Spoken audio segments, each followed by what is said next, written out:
Fairmont Crest has always possessed a peculiar ability to conceal its rot beneath a facade of order and elegance. Immaculate stone-paved streets, security gates opening and closing with mechanical precision, dinner parties staged with carefully measured smiles, and eyes that never linger too long on one another. Yet beneath that polished surface lie secrets that have remained dormant for far too long, accumulating like toxic gas in a sealed room, waiting for the smallest crack to burst through and suffocate everyone standing closest. This time, that crack bore the name Naomi, not through a voluntary confession, nor through a random misstep, but in the most ruthless way possible, exposed at the very moment she believed herself to be safe. From that instant on, Fairmont Crest began to shift, slowly yet irreversibly, like a landslide triggered deep beneath foundations that had been fractured for years. After Naomi's secret was laid bare, Jacob did not react in the way people in Fairmont Crest had come to expect. There was no explosive rage, no loss of control, no public accusations. What emerged instead was a glacial silence, so sharp it made those near him feel erased from his life in a single breath. For Jacob, this was not merely a concealed truth brought to light. It was the total collapse of a structure of trust he had spent years building. In his world, family was not a place where moral grey zones were allowed to exist. He had grown up believing in absolute boundaries, in the idea that betrayal could never be justified by circumstance or fear. Naomi's secret, even without being spoken aloud, struck directly at an old wound. He had never permitted himself to face the terror of being deceived within the very space he had always considered his final refuge. That was why the decision to divorce did not come from the absence of love, but from the extreme self-preservation of a man convinced that if he did not sever the wound immediately, it would destroy him from the inside. Naomi understood this almost instantly, and that understanding was precisely what plunged her into despair. She was not facing a husband whose anger might be softened by tears or explanations, but a Jacob who had sealed himself off. A man who had turned pain into principle and injury into a verdict without trial. For Naomi, that secret had never been an easy choice. It was born of fear, of the pressure exerted by Fairmont Crest, of small compromises stretched over time until they became a massive lie. She had once believed she could control it, that if she kept silent long enough, everything would pass, and no one would have to pay the price. But Fairmont Crest had never forgiven silence. Their secrets do not die.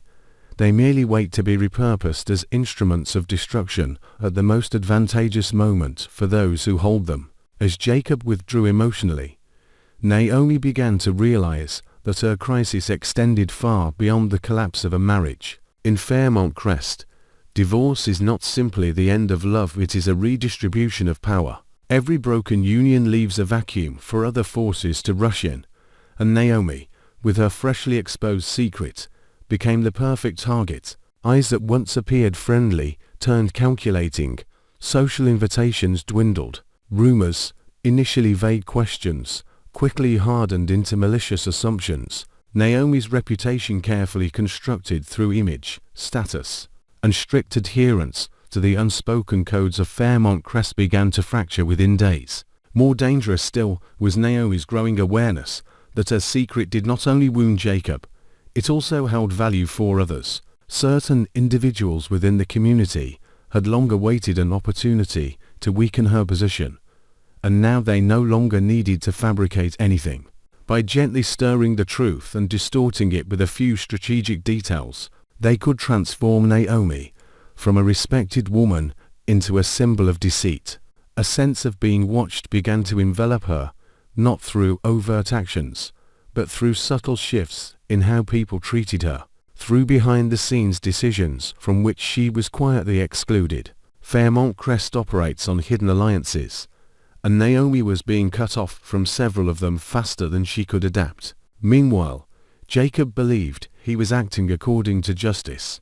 He convinced himself that his coldness was necessary, that showing weakness even once would amount to betraying the very principles that defined him. Yet beneath the surface, Jacob's anger was not entirely self-generated. It was fed by whispers, by carefully planted suggestions from those who stood to benefit from Naomi's complete downfall. Innocent-sounding questions were raised, coincidental information supplied, all guiding Jacob toward a single conclusion, that he was not only Naomi's victim, but the last person to recognize just how dangerous she truly was. What Jacob failed to see was that his icy fury was being steered, shaped to serve a new order he neither controlled nor fully understood.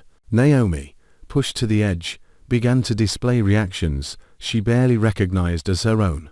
Fear turned into defense, defense into suspicion, and suspicion gradually led her into a series of poor decisions. She started withholding information, manipulating the few relationships she had left, attempting to protect herself with the very tools Fairmont Crest had taught her to use. Yet each step only reinforced the image her enemies were eager to construct, a dangerous Naomi, willing to do anything to save herself. The harder she fought to survive, the further she drifted from the woman Jacob had once loved, and that distance made the loss complete. As events continued to escalate, Naomi came to understand that her secret was merely the first link in a much longer chain. Its exposure was dragging other truths into the light, truths tied not only to her, but to multiple families within Fairmont Crest. There were people who had remained safe because of Naomi's silence, and now they feared that, if she fell entirely, what she knew would no longer remain buried. Pressure from all sides weighed heavily upon her, turning each passing day into a struggle for survival. Naomi could no longer be certain what she was truly trying to save: her reputation, her safety, or simply the last shred of control in a world determined to strip her of everything.